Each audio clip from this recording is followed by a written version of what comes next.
अस्सलाम वालेकुम नाज़रीन, प्रोग्राम ख़बर और तजिया के साथ मैं हूं आपका मेज़बान मुज़म्मिल सरवर्दी। नाज़रीन, पहले वफाकी वज़ीर ख़जाना शौकत तरीन साहब ने कहा कि हम नैब के कवानीन में ऐसी तरमीम ला रहे हैं जिनसे ब्यूरोक्रेसी को, अफसरशाही को, सरकारी मुलाजमीन को नैब के दायरे कार से बाहर किया जा सके। फिर प्राइम मिनिस्टर ने भी उज़्बेकिस्तान में जो पाकिस्तान बिजनेस कम्युनिटी से ख़िताब करते हुए कहा कि हम नैब कवानीन में तरमीम ला रहे हैं, इसलिए बात सेकंड हो गई। और 3 साल से जो बात है कि ये मुल्क तब तक नहीं चलेगा जब तक अफसरशाही को नैब के दायरा कार से ना निकाला जाए। इस पर हम बात करेंगे। मेरे साथ साबिक सीनियर ब्यूरोक्रेट तैमूर अजमत उस्मान साहब हैं, जिन्होंने बहुत आला ओहदों पर काम किया, ब्यूरोक्रेसी में DMG ऑफिसर थे। हम इनसे जानेंगे कि क्यों ब्यूरोक्रेसी को नैब के प्रीव्यू से निकालना ज़रूरी है और क्यों मुल्क नहीं चल सकता अगर नैब और अफसरशाही का आपस में साथ ना हो। अस्सलाम वालेकुम तैमूर साहब। जी वालेकुम अस्सलाम मुज़म्मिल।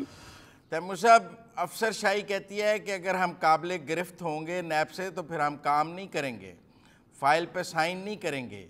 ये आपके ख्याल में दुरुस्त रवैया है या दुरुस्त मुतालबा है या गलत रवैया और गलत मुतालबा है? देखें मुज़म्मिल, पहले मैं आपको एक चीज़ क्लियर कर दूं जो कि निज़ाम है गवर्नमेंट का चलने का, और वो ये है कि गवर्नमेंट अपने प्रोग्राम्स को चलाने के लिए जो एक निज़ाम बना हुआ है उसमें ब्यूरोक्रेसी उसका सबसे बड़ा हिस्सा है। और ब्यूरोक्रेसी जो है वो हुकूमत के जो प्रोग्राम्स हैं उनको तश्कील भी देने में मदद देती है और उसको इम्प्लीमेंट करने में भी मदद देती है। लिहाजा अगर उसमें कोई खुदा ना खास्ता कोई मामलात ख़राब होते हैं तो उनकी उतनी ज़िम्मेदारी है जितनी कि बाकी एहलकारों को आप ज़िम्मेदार ठहरा सकते हैं। अब इसका आपके जो सवाल का जवाब है उसको हम 3 पोर्शंस में लेटर से कि इसमें 3 पार्टीज आती हैं। पहली पार्टी है वो है हुकूमत। हुकूमत से मेरी मुराद है द पॉलिटिकल गवर्नमेंट, जो कि है हमारी कैबिनेट और प्राइम मिनिस्टर। दूसरी पार्टी इसमें है ब्यूरोक्रेसी, जो सबसे बड़ी पार्टी है, और तीसरी पार्टी इसमें है नैब। ठीक है। ये तीनों जो हैं पार्टीज हैं, ये इस वक्त कंट्रोवर्सी इनके दरमियान चल रही है, और ये कंट्रोवर्सी जो है इसमें मैं कहूँगा कि तीनों के ऊपर जिम्मेदारी आयद होती है और तीनों जिम्मेदार हैं। और इसका हल जो है बड़ा सादा सा है, वो ये है कि तीनों आपस में बैठ जाएं और इसको इस तरीके से रिजॉल्व करवा दें कि ब्यूरोक्रेसी अपने सिस्टम्स को ठीक करे जिसके तहत वो फैसले तक पहुँचे हैं या पहुँचाए जाते हैं। जो गवर्नमेंट है, जिसका मेरा मुराद पॉलिटिकल गवर्नमेंट है, वो अपने उन मामलात को ठीक करे जिसके ज़रिए कि वो, और मेरी और मुराद खाली इस हुकूमत से नहीं है, पिछली हुकूमतों में और आने वाली हुकूमतों से भी है, कि वो अपने मामलात को इस तरह ठीक करे कि ब्यूरोक्रेसी के से कोई गलत फैसला ना करवाया जाए।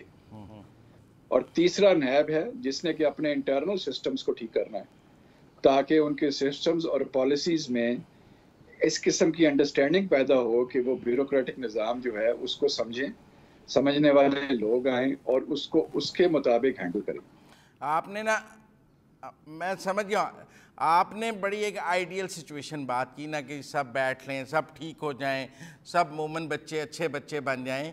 तो ये तो बड़ा आइडियल सा एक माहौल आपने पेश कर दिया। ज़रा करंट सिचुएशन में रहें, करंट निज़ाम में रहें, जहाँ सेक्रेटरी प्रिंसिपल अकाउंटिंग ऑफिसर है, जहाँ डिसीजन उसने करना है, वो नहीं काम कर रहा पिछले 3 साल से। गवर्नमेंट का ये मौक़िफ़ है कि ब्यूरोक्रेसी नैब के खौफ से काम नहीं कर रही, डिसीजंस नहीं लेती, फ़ाइल साइन नहीं करती।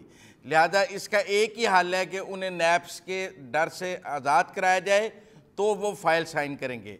मौजूदा हालत ये है, अब हुकूमत के पास रह ही 2 साल गए हैं। अगर इन 2 सालों में भी ब्यूरोक्रेसी ने काम ना किया तो पहले ही सारे ज़िमनी इंतखाब आ रहे हैं और वो समझते हैं ब्यूरोक्रेसी की वजह से आ रहे हैं। तो आपको लगता है कि फौरी सोल्यूशन तो एंटीबायोटिक तो यही है कि नैब से निकाल दिया जाए? नहीं, नैब से निकाला नहीं जा सकता। जो इस वक्त बात हो रही है वो ये हो रही है कि नैब के कानून को इस तरीके के साथ अमेंड किया जाए कि ये जो इस वक्त जो मुश्किलात ब्यूरोक्रेसी को आ रही हैं फैसला साजी में, वो दूर हो जाएं और जो काम गुड फेथ में किया जाता है उसको उस तरह लिया जाए, जो पॉलिसी मेकिंग है उसको उसके मुताबिक लिया जाए, और हर चीज़ को करप्शन और मिस यूज़ ऑफ अथॉरिटी में मत लाया जाए। देखें, ये खाली ब्यूरोक्रेसी नहीं है, इसमें गवर्नमेंट भी इन्वॉल्व है और सारी पार्टीज इन्वॉल्व है। इसलिए मैंने कहा कि इसमें 3 पार्टीज हैं, तीनों पार्टीज को अपना अपना रोल प्ले करना पड़ेगा। आप खाली हुकूमत का कानून अमेंड करने से मामला क्लियर नहीं होएगा। ये क्लियर होएगा जहाँ के ये सारे जो है ना अपने अपने इंटरनल निज़ाम को ठीक करें। मुझे आप ये बताएं कि नैब जो है पिछले 20 साल से नैब है। मुशर्रफ साहब के ज़माने में नैब बनी थी 2000 में, गालिबन जहाँ तक मुझे याद है। ये मसला अब क्यों आया? क्योंकि अब ब्यूरोक्रेट्स पकड़े गए हैं, क्योंकि अब बड़े बड़े ब्यूरोक्रेट्स पकड़े गए हैं, तो आप सबने फाइलों पे साइन करने छोड़ दिए हैं। अब इसका पस मंजर देख लेते हैं। इसका पस मंजर क्या है? पस मंजर ये है कि नैब जो है पिछले 20 साल से तो एग्जिस्ट कर रही है, बट नैब पिछले 3.5-4 साल से ज्यादा एक्टिव है, और उसका जो है जो मौजूदा चेयरमैन नैब हैं उनके आने के बाद वो एक्टिव हुई है। अब उसमें जो लोगों को हाथ डाला जा रहा है वो पीरियड के लोग हैं 2013 से लेकर 2019 तक। वही लोग हैं ना, वही लोग हैं, उनको हाथ डाला जा रहा है। और जो इस वक्त ब्यूरोक्रेसी है वो किस चीज का तसलसल है? तो उन्हीं लोगों का तसलसल है। तो ये मामला खाली इतना सिंपल नहीं है कि नैब लॉ को अमेंड कर दिया जाए। हर एक को देखना पड़ेगा कि कौन क्या करता रहा है। नहीं, अब चेयरमैन नैब ने अफसरान से खिताब भी किया है, उनको कहा भी है कि आप हमसे मत डरें, लेकिन मामला तो ठीक नहीं हुए। ब्लैंकेट कवर जरूर दें, इनको प्रोटेक्शन दें, प्रोटेक्शन ऑफ टेन्योर दें, प्रोटेक्शन ऑफ सर्विस दें, इन चीज़ों से प्रोटेक्शन दें। बट मेरा सवाल वही है कि नैब ने किन लोगों को हाथ डाला है? आहत चीमा को, फवाद हसन फवाद को, और इस जैसे बड़े लोगों को ना, बड़े ब्यूरोक्रेट्स को। मैं नाम लेना नहीं चाहता, आपने नाम लिया है। सलमान गनी साहब को रिटायरमेंट के बाद पकड़ा है, वो भी बहुत सीनियर। मैं ये कह रहा हूँ कि नैब ने उन लोगों पे हाथ डाला है जिनकी एसोसिएशन पिछली ये 2008 से लेके अब तक हुकूमतों में रही है, और उसमें जो है कुछ ऐसी चीज़ें हुई हैं ब्यूरोक्रेसी की तरफ से भी, इंडिविजुअल ब्यूरोक्रेट की तरफ से भी, कि ब्यूरोक्रेसी की जो इंडिपेंडेंस है उसके ऊपर सवालिया निशान उठाए जा सकते हैं। हमें इस बात को मानना पड़ेगा। मैं खुद ब्यूरोक्रेट हूँ। 2008 से 2014-15 तक सियासी हुकूमतों के साथ मैंने आपको काम करते नहीं देखा है। जी, आप प्राइस पोस्ट पे रहे हैं। सवाल ये है कि ये खास तौर पे कुछ लोगों पे हाथ क्यों डाला गया, इसमें जाना पड़ेगा हमको। हम एक ब्लैंकेट बात नहीं कर सकते। आपने सलमान गनी साहब का बात किया। देखिए, गलतियां इदारों से होती हैं, ब्यूरोक्रेसी से भी होती हैं। हो सकता है इदारे से गलती हुई हो, क्योंकि वो एक अच्छी शोहरत के, बड़ी अच्छी नाम के अफसर थे, बट ये गलतियां हो जाती होंगी, इदारों से हो जाती हैं। बट सवाल ये है कि बाय एंड लार्ज कौन लोग हैं जिन पे हाथ डाला गया? तो आपके ख्याल में रूल्स नहीं अमेंड हो जाने चाहिए और प्रिंसिपल अकाउंटिंग ऑफिसर मिनिस्टर को बना देना चाहिए, ताकि ब्यूरोक्रेट के साइन की मोहताजी खत्म हो जाए? ये पहले कोशिश हुई थी एक जमाने में, और उन्होंने रिफ्यूज कर दिया मिनिस्टर्स ने कि जी हम बनने को तैयार नहीं है। तो बात ये है कि ये जो डिसीजन मेकिंग का प्रोसेस है ब्यूरोक्रेसी के अंदर, उसको अगर आप स्ट्रिक्टली फॉलो करते हैं तो उसमें मसला नहीं आएगा। पर जहां आप फेवर करने की कोशिश करेंगे वहां मसाइल आएंगे। जहां आप चीज़ों को ट्विस्ट करने की कोशिश करेंगे वहां मसाइल आएंगे। वहां फिर ज्यादतियां भी होंगी। जैसे आपने हमारे एक बड़े मुअज़्ज़ज़ और अजीज ब्यूरोक्रेट का नाम लिया, वो ज्यादतियां हो जाती हैं। खुदा ना करे किसी के साथ हो। नहीं तो आगे ज्यादती ना हो, इसका रास्ता कैसे रोका जाए? इसका रास्ता यही है कि ब्यूरोक्रेसी को ठीक किया जाए। अब मैं आपसे एक और सवाल करता हूँ। चलें, आपसे मैंने पहले कहा था कि सवाल करूंगा कि रावलपिंडी रिंग रोड का जो प्रोजेक्ट है, ये इस वक्त इस गवर्नमेंट का सबसे बड़ा स्कैंडल है मेरे ख्याल में। और इसको क्रेडिट इमरान खान साहब को जाता है कि जी ये स्कैंडल जो है ये उन्होंने खुद अनर्थ किया और अपना पब्लिक को बताया। पर मुझे ये बताएं कि ये केस जो है ये नैब को क्यों नहीं दिया गया? ये एंटी करप्शन ने रखा है, लेकिन उसमें भी कमिश्नर और उसको पकड़ा। नैब के क्रेडिट पे जाता है कि नैब को नहीं किया दिया गया। अच्छा। बिकॉज नैब किसी के कंट्रोल में नहीं है। अच्छा। नैब को आप ट्विस्ट नहीं कर सकते। अच्छा, तो इसलिए नैब को, हाँ। अब आगे यही मेरा सवाल है कि ये एंटी करप्शन को क्यों दिया है, नैब को क्यों नहीं दिया? आप पिछली हुकूमतों के केस तो नैब को जा रही हैं और ये हुकूमत अपने केस नैब को नहीं दे रही। क्यों नहीं गया नैब को, ये मेरा सवाल है। और 3 ब्यूरोक्रेट्स जो हैं गरीबों को रगड़ दिया, पकड़ के रगड़ा लगा दिया। देखिए ये, और बाकियों को अब्सॉल्व कर दिया। पॉलिटिकल लीडरशिप को क्लीन चिट, पॉलिटिकल को क्लीन चिट दे। मैं आपको अगली बात भी करूंगा, ये शायद आपके नाजरीन को इसका पता ना हो, या यकीनन आपको पता होना चाहिए। एंटी करप्शन कमेटी के पास ये केस गया होगा, क्योंकि जहां तक मुझे याद पड़ रहा है एंटी करप्शन लॉ अमेंड नहीं हुआ। एंटी करप्शन कमेटी का चेयरमैन कौन है? वो चीफ सेक्रेटरी है। उस चेयरमैन ने ये अप्रूवल दिया कि इनको अरेस्ट कर लो, उस चेयरमैन ने कहा बाकियों को अब्सॉल्व कर दो। अगर यही मामला नैब में गया होता तो नैब उसकी एक एक चीज को देखती, नैब अगले को अब्सॉल्व करते हुए कि 100 दफा सोचती। ठीक है ना? तो ये सारी चीजें जो है ना, ये सोचनी पड़ती हैं, ये एक ब्लैंकेट बात नहीं है। क्यों ब्यूरोक्रेसी ने, मैंने कहा 20 साल पुरानी नैब बनी हुई है, क्यों ब्यूरोक्रेसी ने अब काम छोड़ा है? क्या वजह है? आपके नजदीक क्या वजह है? देखिए, मेरे नजदीक इसकी वजह जो है ना, वो देखिए, वो हम एक दूसरे डोमेन में चले जाएंगे, हम एक पॉलिटिकल डोमेन में चले जाएंगे। ये जो सीनियर ब्यूरोक्रेट्स हैं, जो हमारे जैसे लोग हैं, वो इस सिस्टम को समझते हैं। आप लोग जिनका ब्यूरोक्रेसी के साथ एक रिश्ता रहा है सालों के साथ, रिपोर्टिंग में आप इस चीज़ को समझते हैं। पब्लिक की जो इन्फॉर्मेशन है उसको आप किसी तरह ट्विस्ट कर दें। आपको लगता है कि ब्यूरोक्रेसी में भी डिक्लाइन आया है मोरालिटी का और स्टैंड लेने का और अपराइट? डेफिनेटली आया। अगर अभी भी है बड़े बड़े अच्छे ज़बरदस्त अफसर हैं जिन्होंने के इनकार किया, इस हुकूमत में भी किया, पिछली हुकूमतों में भी किया। काम करने उनको तो नैब ने नहीं पूछा। नहीं, जो काम करने से इनकार कर दे वो बहादुरी है आपके नजदीक? काम करने से इनकार कोई नहीं कह रहा। मैं जब इनकार का जिक्र कर रहा हूँ तो मैं कह रहा हूँ इनकार किया है वो काम को जो उनके ज़मीर को इजाज़त नहीं था देता, जो समझते थे कि ये काम मेरे हिसाब से ठीक नहीं है, उसको आप नेगेटिविटी कह दीजिए, पॉजिटिविटी कह दीजिए। ऐसा ब्यूरोक्रेट तो फिर पसंद नहीं किया जाता जो पॉलिटिकल, ऐसा ब्यूरोक्रेट पसंद नहीं किया जाता। हाँ, तो फिर इसलिए उसे तब्दील कर दिया। अब ये देखिए, इसमें मजबूरियां हुकूमतों की भी हैं। एक पॉलिटिशियन जो है उस पर बड़े प्रेशर्स होते हैं। एक पॉलिटिशियन जो है उसने अपनी कॉन्स्टिट्यूंसी को सेटिस्फाई करना है, उन्होंने पब्लिक को सेटिस्फाई करना है, उन्होंने अपना प्रोग्राम इम्प्लीमेंट करना है। पर जहां तक ब्यूरोक्रेसी का ताल्लुक है, उसने एक सिस्टम के अंदर रह के काम करना है। उसने उधर भी समझाना है, उधर भी बातें सुननी है, पब्लिक की भी बातें सुननी है, हर एक की बातें सुननी है। एंड पे सेगमेंट के फिर आपके नजदीक अगर कोई ब्लैंकेट कवर दे भी दिया जाएगा तो उससे मसाइल हल नहीं होंगे? नहीं होंगे और बात जूं की तू ही रहेगी। बात जूं की तू रहेगी जब तक ब्यूरोक्रेसी को आप इंडिपेंडेंट नहीं करते, इंडिपेंडेंट हैंड नहीं देते और उसमें मेरिट नहीं लेके आते। मेरिट। बहुत शुक्रिया तैमूर अजमत उस्मान साहब हमारे साथ बात करने का। नाज़रीन, आपने तैमूर अजमत उस्मान साहब की गुफ्तगू सुनी। बतौर एक सीनियर ब्यूरोक्रेट और बहुत सी हाई पोजीशंस पर काम किया उन्होंने। वो ये समझ रहे हैं कि अगर नैब की में तरमीम करके ब्यूरोक्रेसी को ब्लैंकेट कवर दे भी दिया जाएगा तो भी हुकूमत के वो मसाइल हल नहीं होंगे जिनका वो अभी रोना रो रही है। उसके लिए गवर्नमेंट को मेरिट का सिस्टम, टेन्योर पोस्टिंग और दूसरी चीज़ें लानी पड़ेंगी, वरना हालात जूं के तूं रहेंगे। यहाँ वक्त हुआ है ब्रेक का। ब्रेक से वापस आते हैं, नैब की इन्हीं तरमीम पर बात जारी रखेंगे।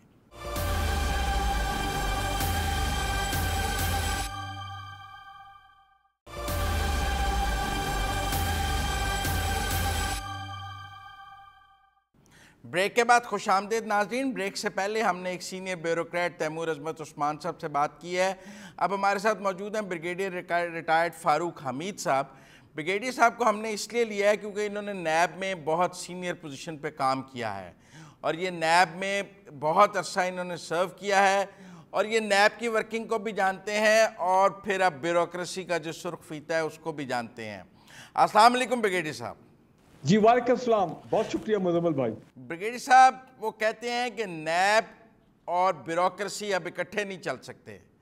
ब्यूरोक्रेसी ने काम करना छोड़ दिया है। प्राइम मिनिस्टर ने उज़्बेकिस्तान में भी कहा है कि हम नैब लॉज अमेंड कर रहे हैं। शौकत तरीन साहब ने भी कहा है, वो कहते हैं जब तक ब्यूरोक्रेसी को ब्लैंकेट कवर नहीं मिलेगा नैब से तब तक वो काम नहीं करेंगे। लिहाजा नैब और ब्यूरोक्रेसी इकट्ठे नहीं चल सकते। बिस्मिल्लाहिर्रहमानिर्रहीम, बहुत शुक्रिया। देखें, फवाद हसन फवाद और अहद चीमा, दो सीनियर ब्यूरोक्रेट्स का जो इस वक्त अंडर ट्रायल हैं, जब उनको अरेस्ट किया गया और उनके खिलाफ कार्रवाई नैब ने शुरू की तो जाहिर बात है the bureaucracy got very disturbed और उन्होंने एक किस्म का पेंस डाउन कर दिया, काम करना छोड़ दिया। मैं समझता हूँ कि हालात में काफी बेहतरी आई in the last 3 years in the sense कि अब उस तरह रोज हम नहीं सुनते हैं कि कोई हाई प्रोफाइल ब्यूरोक्रेट्स को उनको कोई अरेस्ट किया गया। वो अलग बात है कि एक्स रावलपिंडी के कमिश्नर जनाब कैप्टन महमूद साहब, उनको 3 दिन पहले पंजाब एंटी करप्शन ने रावलपिंडी रिंग रोड केस के ऊपर जो उन पर इल्जाम थे उस पर उनको अरेस्ट किया। देखिए मैं कहना क्या चाहता हूँ, मैं ये कह रहा हूँ कि ब्यूरोक्रेसी को ये बात समझनी चाहिए। The unfortunate part is the bureaucracy in Pakistan has been very badly politicised. वो एक पार्टी कहती है ये हमारे फेवरेट ब्यूरोक्रेट्स हैं, जब वो आते हैं पावर में तो वो जनाब ब्यूरोक्रेट शाइन करते हैं। दूसरी पार्टी कहती है जब वो गवर्नमेंट पार्टी की गवर्नमेंट खत्म होती है तो दूसरी गवर्नमेंट आती है पार्टी की, वो अपने ब्यूरोक्रेट्स ले आती है। तो ये एक विशियस साइकिल चल रहा है हमारी ब्यूरोक्रेसी में। तो ये भी अपनी मर्जी का ही लाते हैं ना, सब ये अपनी मर्जी के लाते हैं। इस समाज में सब नंगे हैं, कोई एक्सेप्शन नहीं है। नहीं, मैं कहने वाला था कि कल को पीटीआई जो है वो भी उनके भी कोई फेवरेट्स इमर्ज हो जाएंगे। पॉइंट इज दिस, ब्यूरोक्रेसी को की जिम्मेदारी बड़ी क्लियर है। आपने रूल्स, गवर्नमेंट रूल्स और रेगुलेशंस के मुताबिक आपने कार्रवाई करनी है। ना अगर आप प्रिंसिपल सेक्रेटरी टू सीएम को बुलाएंगे तो फिर सारी पंजाब की ब्यूरोक्रेसी क्यों काम करेगी? पेंस डाउन ही होंगे ना। इस तरह जब नैब कॉल अप नोटिस भेजेगी सीनियर ब्यूरोक्रेट्स को तो फिर पेंस डाउन तो होगा, फिर तरमीम तो करनी पड़ेगी।